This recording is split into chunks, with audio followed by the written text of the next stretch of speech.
farmlands.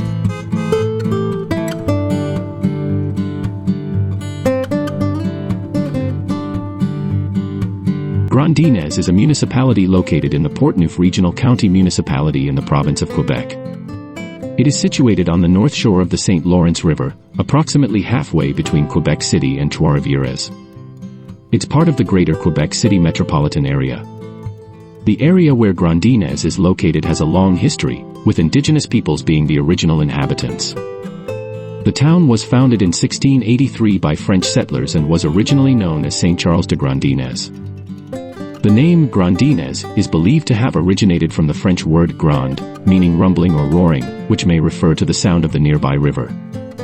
Grondines has a primarily agricultural economy, with farming being a significant activity in the surrounding area.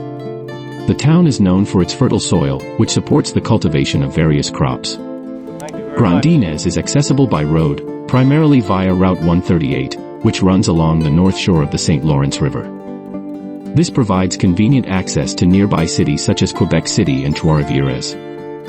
As of the last update, Grondines had a population of around 1,000 people, making it a small rural municipality. The area surrounding Grondines is known for its scenic beauty, with the St. Lawrence River and the surrounding countryside providing opportunities for outdoor activities such as hiking, cycling, and birdwatching. Overall, Grondines is a small rural community with a rich history, agricultural heritage, and access to the natural beauty of the St. Lawrence River region.